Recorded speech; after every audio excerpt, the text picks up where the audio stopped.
Bonjour à tous. On va commencer cet atelier sur la croissance. Vous êtes chef d'entreprise, vous avez lancé votre activité et se pose le choix de savoir si vous continuez seul ou si vous décidez de faire le choix de la croissance, c'est-à-dire d'augmenter votre chiffre d'affaires et puis éventuellement pour accompagner ce projet de croissance. Donc c'est de ce sujet qu'on va traiter maintenant dans la bulle avec un parterre à la fois une entrepreneuse, Juliette Mandrin, qui est la cofondatrice de The Boss. Elle bosse, pardon.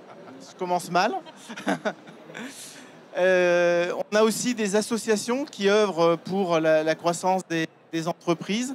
On a donc Philippe Cormier, qui est le directeur de Réseau Entreprendre Yvelines. On a Émilie Achoun, qui est la vice-présidente de Actionnel. On a Naïm Kelkal, qui est le directeur national d'entrepreneurs dans la ville. Et puis Alain Pujol, qui est le président de France Angels.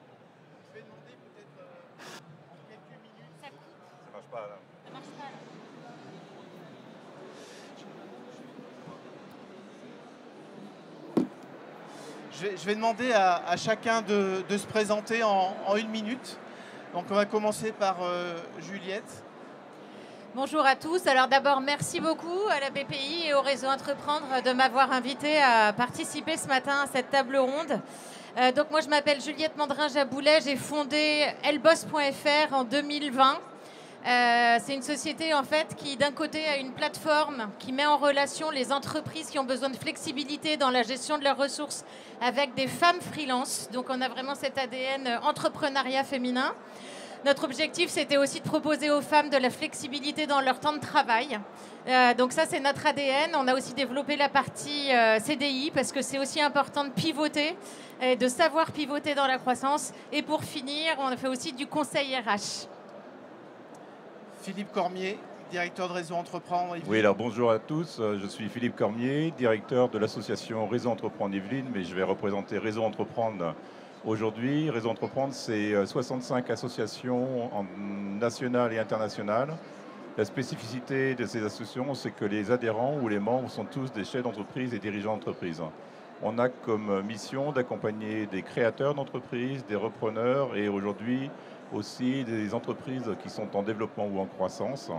Et ça se fait sous, je dirais, trois piliers importants. Un mentorat entrepreneurial à 360 degrés qui sont faits par des chefs d'entreprise, donc c'est l'accompagnement de pair à pair. Un accompagnement collectif qui se fait aussi sous forme de club de lauréats. Et puis, c'est un petit peu la cerise sur le gâteau, en fait, sur le gâteau, aussi bien pour les créateurs, repreneurs et les entreprises en développement. On apporte aussi des prêts d'honneur sur des montants qui varient entre 20 et 70 000 euros, voire 80 000 euros. Voilà, donc n'hésitez pas, on va en parler un petit peu sur comment structurer cette croissance. Émilie Achoun. Bonjour à tous, bonjour, merci encore à la BPI de permettre à Actionnel, via ma voix, de pouvoir intervenir dans cette masterclass. Donc je suis Émilie Achoun, je suis vice-présidente de l'association Actionnel, qui est une association de femmes entrepreneurs qui accompagne les femmes chefs d'entreprise, qu'elles soient à la genèse de leur projet, donc porteuses de projet, ou si elles sont déjà avec une entreprise, avec des salariés qui existent depuis plusieurs années. On a vraiment des profils très transverses. On existe depuis 30 ans, on a 3 régions représentées, donc on a la région Aura, Île-de-France et Nouvelle-Aquitaine, où nous avons des bureaux. Si vous voulez aller les voir, elles sont au petit corner entrepreneuriat des femmes avec d'autres collègues à nous, donc on est présente. Et notre action est autour de 3 piliers principaux qui vont être donc la formation, on va avoir l'esprit de communauté et on va avoir également le côté événementiel parce qu'on va créer des événements en partenariat avec certaines autres associations ou des événements internes pour pouvoir faire des thématiques sur des problématiques et discuter.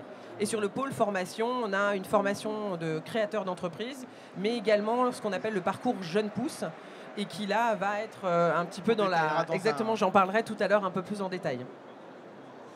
Alors, Naïm Kelkal, directeur national de Entrepreneuriat dans la ville. Bonjour à tous. Donc, moi, je suis responsable du programme Entrepreneurs dans la ville, qui est un programme d'accompagnement à la création d'entreprises porté par l'association Sport dans la ville, qui œuvre dans les quartiers prioritaires principalement. Le programme il est ouvert à tous et à destination principalement des entrepreneurs originaires de milieux plutôt populaires et qui souhaiteraient se faire accompagner jusqu'à 3 ans gratuitement à travers 3 phases. Une première phase qui permet de passer d'une idée, d'un projet à la création d'entreprise. Une deuxième phase qui permet de développer commercialement son produit. Et une troisième phase qui permet vraiment d'accélérer à travers notamment des leviers tels que la levée de fonds. Donc le programme est présent partout en France, dans 7 métropoles, à Lille, Paris, Lyon, Marseille, Saint-Étienne, Grenoble et à Nantes. Et dans toutes les métropoles dans lesquelles on est présent, on accueille les entrepreneurs dans des incubateurs pour qu'il y ait un vrai continuum d'accompagnement à travers les 3 phases. Merci. Alors pour finir, Alain Pujol, qui est coprésident de France Angel. Bonjour à toutes et à tous. Vous m'entendez ou pas? Oui, super. On est extrêmement nombreux, ce qui est quand même plutôt bien. Alors moi, mon nom est Alain Pujol, je suis investisseur dans le domaine de la santé, entrepreneur dans ce domaine-là, et je suis également président de France Angels, qui est la fédération des investisseurs en amorçage. On en parlera tout à l'heure. Donc nous sommes présents sur tous les territoires, nous sommes présents sectoriellement comme la santé, on a d'autres secteurs, et on est ravis d'investir aux côtés des entrepreneurs et de les accompagner. Merci Alain. Alors je vais repasser la parole à Juliette. Alors j'ai une première question. Pourquoi et quand vous avez fait le choix de la croissance? Alors déjà juste je voulais préciser que je suis lauréate Réseau Entreprendre et maintenant membre, et donc j'ai été accompagnée pendant 2 ans, donc on en reparlera après, voilà. Mais je l'avais pas dit, pardon. Alors la croissance en fait c'est une question à laquelle j'ai pu réfléchir en fait dès le début. Nous parce que j'ai un associé, on s'est décidé à voir un peu grand et on avait décidé de concurrencer les grosses plateformes telles Malte ou freelance.com. Bon, il se trouve que évidemment les ambitions sont revues au fur et à mesure et dans le temps, mais on a été chercher directement de l'argent en fait auprès de France Active, donc un prêt en fait pour nous aider à amorcer directement le départ. Et la croissance en fait c'est aussi un parcours entrepreneurial un peu atypique, puisque moi j'ai commencé à 42 ans, donc tout ça pour dire que c'est possible de démarrer très tard, et aussi parce que j'ai un environnement entrepreneurial qui m'a poussé en fait à aller chercher et voir un peu grand en me disant je vais créer de la valeur. Et aujourd'hui on est 5 au sein d'Elboss et on a tout un parcours incubateur, levée de fonds, réseau entreprendre, accompagnement BPI. Donc c'est un chemin qui est très intéressant en tout cas. Donc moi j'encourage à y aller. Vous avez cité un certain nombre d'associations qui vous ont accompagné. Qu'est-ce que vous êtes allé... en fait, quel était l'objectif derrière cette recherche d'accompagnement et qu'est-ce qu'ils vous ont apporté? Alors d'abord, nous on a construit une plateforme, donc c'était un logiciel, donc il fallait de l'argent. Donc nous on a mis de l'argent personnel, mais il fallait aussi aller en chercher parce que ça suffisait pas. Et puis en fait, je trouve que tout porter, c'est compliqué. On ne va pas non plus investir forcément tout son argent personnel. Donc on a développé une plateforme, donc ça c'était déjà un projet qui demandait forcément des financements. Et après, en fait, l'incubateur Willa, l'idée, c'était de s'inscrire dans un programme pour se faire, pour apprendre, pour bien comprendre en fait les différents dispositifs, se faire accompagner, parce que quand on a 42 ans, qu'on n'a jamais fait d'entrepreneuriat, clairement, on ne sait rien finalement du chemin entrepreneurial. Donc comme vous le faites vous, comme le fait le réseau Entreprendre. Et puis après, en fait, on est rentré au réseau Entreprendre. Alors la petite anecdote, c'est que la première fois, on a été refusé. Donc, il faut dire que le réseau Entreprendre que j'avais vu sur la scène de Poissy en 2021 m'avait tellement galvanisé, j'avais tellement envie d'y aller qu'on s'est dit, on ne va pas baisser les bras et on va y retourner. Pourquoi on avait été refusé? Parce que pas assez de chiffre d'affaires, pas assez de clients, etc. Et puis le business model n'était pas assez musclé. Et donc, on y est retourné. Et qu'est-ce que le réseau Entreprendre nous apporte, parce que m'apporte au quotidien, c'est assez incroyable comme accompagnement. toute la phase amont où on vous aide à muscler votre BP, où là on vous dit faut avoir de l'ambition et créer de l'emploi, et donc ça vous aide vraiment à avoir de l'audace. 2, donc cette phase de jury, qui est quand même importante. On passe devant 12 jurés, donc ça change tout quand même d'être adoubé entre guillemets par des gens qui croient en vous. Et puis ensuite le mentorat et le prêt d'honneur. Alors nous on n'a pas pris le prêt d'honneur, mais en tout cas on est mentoré. Donc je suis mentorée moi depuis 2 ans. Et d'ailleurs, on continue parce qu'on s'entend tellement bien avec mon mentor qu'on avait décidé de poursuivre. Et maintenant, je passe membre. Donc l'idée, c'est la réciprocité aussi au sein du réseau. Donc en tout cas, ce que j'en retire, c'est de ne pas être seul, d'apprendre tout le temps. Et d'être soutenu, c'est vraiment hyper important. Alors, on va voir le deuxième regard, celui de Réseau Entreprendre. Pourquoi avoir fait le choix du projet de Juliette et quels sont en fait les outils qui sont mis à disposition des entrepreneurs de croissance? Alors effectivement, je me souviens très bien du premier rendez-vous avec Juliette. En fait, nous, la croissance ou le développement d'entreprise, en fait, c'est vraiment chez Réseau Entreprendre, c'est l'ADN en fait de Réseau Entreprendre, puisque on a comme mission d'accompagner en fait et d'aider en fait ces nouveaux repreneurs et créateurs d'entreprises, je dirais, à booster le développement de façon à créer encore plus d'emplois sur les territoires. Voilà, donc ça c'est vraiment le leitmotiv, et effectivement, quand on rencontre les porteurs de projets, on regarde un petit peu l'ambition du porteur de projet ou des porteurs de projet, la cohérence en fait aussi en fait du business plan. Il faut que tout soit cohérent, c'est pas tout d'avoir une ambition, mais une cohérence en fait financière, RH, structuration, développement commercial, ça on y reviendra. Et en termes d'outils, en fait, c'est vraiment des outils qui sont très structurés. Et il faut garder en tête, et je pense que Juliette le précisait, c'est que tout l'accompagnement, aussi bien amont, les jurés, l'accompagnement aval. Alors nous, on parle d'accompagnement, mais c'est vraiment dans la durée, puisque c'est un accompagnement de 2 à 3 ans minimum. Et tout ça, c'est fait par des entrepreneurs. Et je pense que c'est là, en fait, toute la forte valeur ajoutée, c'est que les entrepreneurs, en fait, apportent leurs expériences, les bonnes et les moins bonnes d'ailleurs, en fait, leurs expertises, leurs compétences. Juste pour vous donner un ordre d'idée, si je parle de Réseau Entreprendre Yvelines, c'est un peu plus de 150 membres. Donc j'ai dans mon portefeuille, entre guillemets, de membres, plus de 150 membres avec des expertises, des compétences différentes. Et ça veut dire qu'on peut amener en permanence, en fait, ces compétences, ces expertises auprès de nos lauréates et de lauréats à n'importe quel moment. Donc ils ont des mentors, 1 ou 2 mentors, mais autour d'eux, ils ont 150 membres qui sont là uniquement pour donner, pour apporter. Et je pense que c'est ça qui fait vraiment la différence. Et quel est le coût de la prestation? Alors nous, chez Réseau Entreprendre, on est porté par 3 valeurs. Juliette en a parlé d'une, en fait, qui est importante, c'est la réciprocité. C'est-à-dire qu'on estime que quand vous avez été accompagné pendant une durée de 2 à 3 ans, vous devez redonner quelque part. Comme disait en fait le fondateur de Réseau Entreprendre, Dante Émilier, vous devez être en fait un maillon de cette chaîne de solidarité et pas un cul-de-sac. Voilà comment il parlait, mais je pense que quand on a compris ça, on a tout compris. Donc il y a la réciprocité. La deuxième valeur en fait qui est importante chez nous, c'est le principe de la gratuité. Voilà, donc l'accompagnement qu'on offre en fait à nos entreprises lauréates pendant 2 ans, 3 ans et puis voire plus si besoin, est fait à titre gratuit, puisque ce sont nos membres en fait qui donnent de leur temps, c'est eux qui accompagnent et c'est eux qui donnent de l'argent pour faire vivre les associations. Donc on a en fait des entrepreneurs qui sont vraiment très très engagés et qui n'espèrent aucun retour sur investissement autre qu'intellectuel, parce qu'en fait on se nourrit en fait de tous ces projets. Et je pense que pour un entrepreneur, en fait, ils sont là parce qu'ils ont envie d'avoir un impact en fait sur leur territoire, un impact sur le développement économique et un impact sur la création et maintien d'emploi. Merci.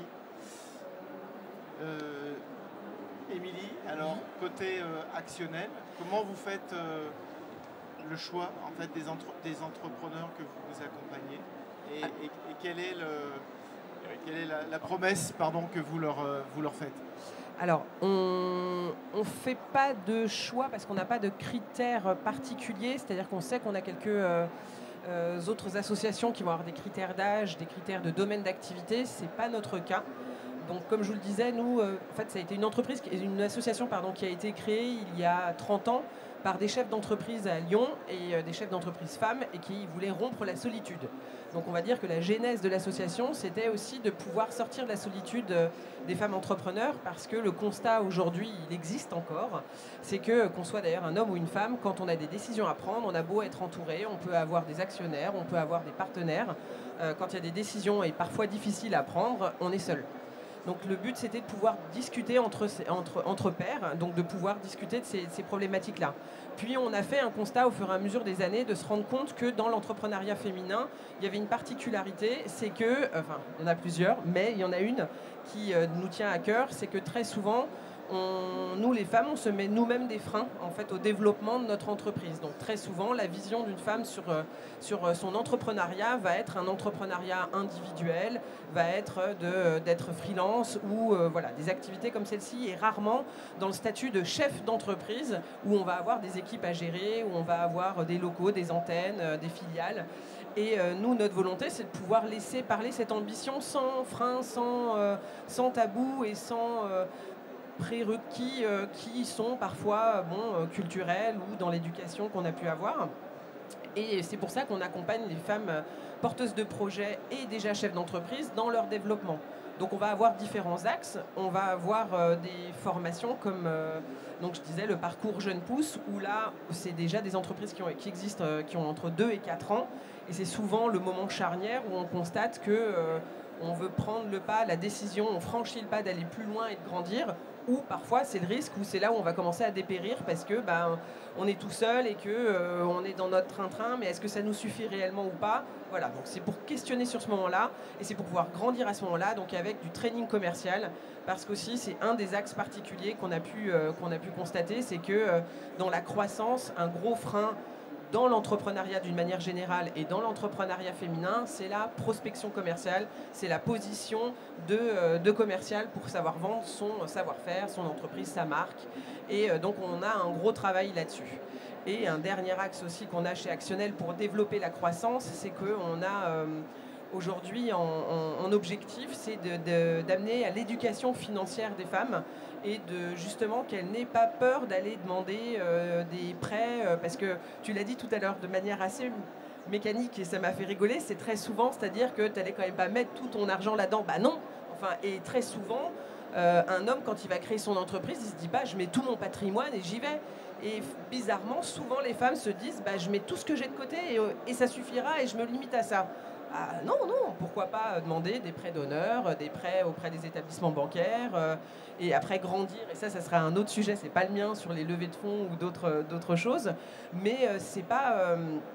voilà, c'est de pouvoir un peu éduquer les femmes dans leur projet entrepreneurial là-dessus et de pouvoir les aider à grandir et à devenir des vrais chefs d'entreprise. On a parlé d'entrepreneuriat des femmes. Est-ce que dans les quartiers prioritaires, est-ce qu'il y a une spécificité dans l'accompagnement et des problématiques différentes de celles qu'on a énoncées jusqu'à présent? Alors, elles ne sont pas si différentes que celles qu'on a énoncées. Il y a beaucoup d'ambition dans les quartiers prioritaires. Il y a aussi beaucoup d'autocensure. Et il y a énormément de personnes qui sont très talentueuses, qui parfois, au départ, ont des projets qui se veulent à taille modeste. Et nous, on est là pour s'assurer que c'est un vrai choix, parce que c'est une possibilité de se dire, moi, j'ai pas envie que mon entreprise grandisse trop. Et on s'assure que le choix de ne pas grandir n'est pas lié à de l'autocensure, à des plafonds de verre qu'on se met parfois seul au-dessus de soi. Donc, nous, on travaille sur toutes les phases d'accompagnement pour essayer de découpler l'ambition, essayer de multiplier les rencontres et notamment avec des pairs entrepreneurs qui sont passés par les programmes un peu à la star de réseau pour pouvoir donner l'exemple et dire voilà, nous on a fait ce parcours-là, on a levé des fonds, vous pouvez envisager de le faire parce que si on l'a fait, c'est que c'est possible pour vous aussi. Donc voilà comment on essaie de débloquer un peu ces choses-là. Et en dehors de l'entrepreneur, il y a aussi quand même des sujets liés à l'environnement, liés à l'écosystème. qui font que on a prouvé à plusieurs reprises que quand on est issu d'un milieu populaire, il est forcément parfois un peu plus difficile d'aller chercher de la croissance sur son entreprise, puisque l'accès au financement peut être un peu plus difficile si on n'a pas le bon parcours, si on n'habite pas au bon endroit. C'est pas impossible, mais c'est un peu plus difficile, et nous on vient essayer de corriger ce genre de choses. On a parfois un manque de modèles, de rôle modèle autour de soi, et donc forcément si les modèles qu'on a sont des modèles de personnes qui n'ont pas forcément développé l'ambition qu'on pourrait développer, ben c'est plus difficile de se comparer, et donc il faut créer ces rencontres pour le faire. Et puis tout simplement, j'enfonce un peu des portes ouvertes et c'est un peu caricatural, mais quand on est issu d'un milieu populaire, le carnet d'adresses qu'on a, généralement, il ne sert pas énormément à développer son business, et donc les structures comme les nôtres sont là pour venir essayer de corriger ça et créer des moments qui vont permettre de développer son réseau, développer son carnet d'adresses pour avancer par la suite. Merci. On a parlé d'outils de financement. On va parler fonds propres. Quand et pourquoi aller voir un réseau de business angels? Merci Eric pour cette bonne question. Alors nous faisons partie de ce collectif Caprea. Vous avez tous vu qu'on avait des coques jaunes.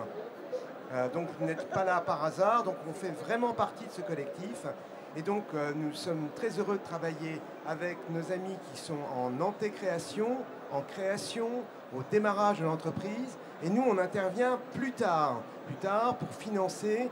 Alors là le titre de l'atelier c'est comment structurer votre croissance. Et il y a croissance et croissance. Et nous on est vraiment là quand il faut lever des fonds pour justement croître et croître fortement. Alors je prendrai un exemple qui est mon domaine, dans le domaine du médicament.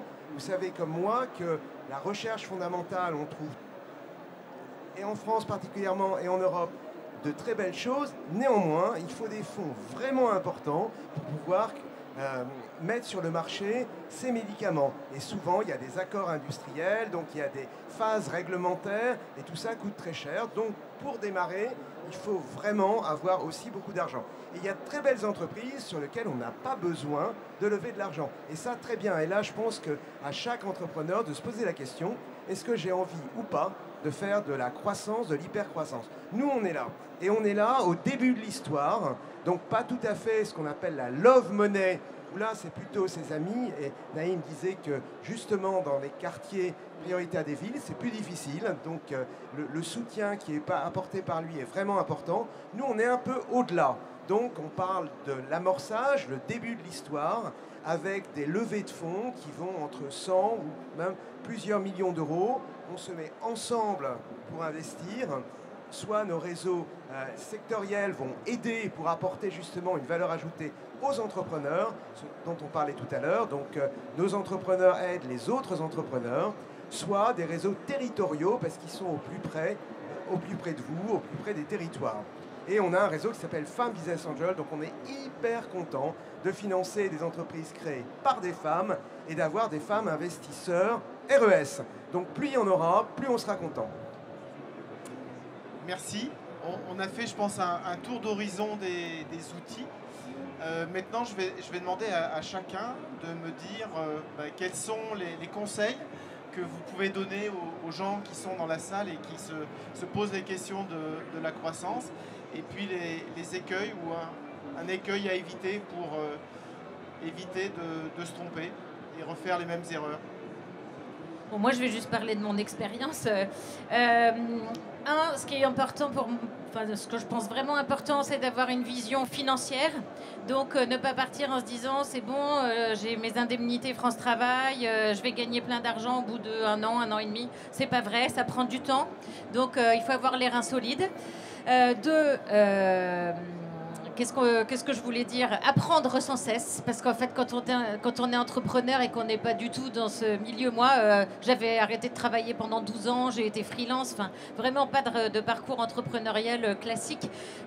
Donc, en fait, il faut être en capacité d'aller chercher l'information tout le temps. 3, donc, s'entourer, ça, c'est essentiel. Hein. Alors, moi, je fais plein de réseaux, donc il y a le réseau Entreprendre, mais il y en a plein d'autres. Donc, et puis aussi, être entouré, parce que quand la vie d'un entrepreneur, c'est vraiment un ascenseur émotionnel très très fort. Donc il y a des hauts et des bas et c'est vraiment essentiel de pouvoir parler sans langue de bois avec ses pairs, avec des membres qui vont vous soutenir et puis vous donner aussi des idées parce que parfois on perd totalement l'objectif en fait. Et puis derrière, avoir un peu d'audace, d'ambition. Ça, c'est essentiel. Et le cultiver, se faire mentorer, en effet, ça peut être vraiment un très bon soutien pour continuer l'aventure et combattre au quotidien. Philippe, si tu veux rajouter quelque chose. Oui, alors il y a plein d'éléments. Moi, je dirais que quand on repense à croissance, la première question à se poser, c'est pourquoi je veux le faire. Est-ce que j'ai vraiment envie de le faire? Est-ce que c'est par l'attractivité de l'argent, du chiffre d'affaires, ou est-ce que c'est vraiment dans les valeurs en fait intrinsèques de l'entrepreneur de dire je veux faire de la croissance, je vais développer mon activité, mais pour quelle raison? Ça, c'est vraiment important parce que c'est un des moyens de convaincre en fait des investisseurs, des partenaires bancaires ou autres déjà en fait pour aller chercher de l'argent, parce que comme disait Juliette, pour faire de la croissance, il faut aller chercher de l'argent. Deuxième message, je pourrais dire que c'est rester focus sur votre activité, sur votre stratégie, tout en sachant, je dirais, rebondir, parce que effectivement, c'est pas toujours facile, donc il faut se pouvoir rebondir, mais il faut rester focus aussi, résilient, éviter trop la dispersion. Donc vous choisissez des réseaux, vous choisissez de l'accompagnement, restez focus, persévérant, parce que sinon, en fait, vous n'avez pas suffisamment de temps pour tout faire. Et puis le troisième message, c'est formez-vous. Allez chercher la compétence commerciale parce que vous allez avoir besoin de développer votre business. Et pour aller développer le business, il faut sortir, il faut aller chercher les clients, il faut tester vos produits. Je vois trop souvent de créateurs d'entreprises qui passent énormément de temps à développer leurs produits, leurs services, leurs applications. Ils n'ont pas été voir de vrais clients ou potentiels clients. Et ça prend du temps. Vous allez mettre 1 an, 2 ans, ça va vous permettre de pivoter. Mais n'allez pas au charbon sans avoir testé votre modèle économique, votre proposition de valeur. Il n'y a que vos clients qui vous diront si c'est une bonne solution ou pas. Voilà mon dernier message. Émilie ? Ça va être principalement autour d'une chose, c'est de oser. Donc oser entreprendre, oser avoir de l'ambition, mais aussi oser demander de l'aide, oser s'entourer, s'accompagner pour pouvoir grandir. Et comme l'ont dit Philippe et Juliette, mais les autres également aussi, parce que la croissance, il ne faut pas qu'elle soit juste pour dire je suis chef d'entreprise, donc il faut que j'ai de la croissance. Non, il faut qu'elle ait un objectif, il faut qu'elle réponde à quelque chose. On a des entreprises qui n'ont pas forcément envie de croître, qui tournent très bien et qui satisfont et les salariés et les chefs d'entreprise parce qu'ils sont dans ce qu'ils ont envie de faire tous les jours. Après, s'il y a un véritable objectif de croissance, encore une fois, il faut oser. Ne pas avoir peur, avoir vraiment se donner les moyens de ses ambitions et ne pas craindre que très souvent le premier frein c'est nous-mêmes, hein. Donc il faut vraiment il faut un peu outrepasser ça. J'ai envie de dire que ça va être la principale chose. Et dans les écueils?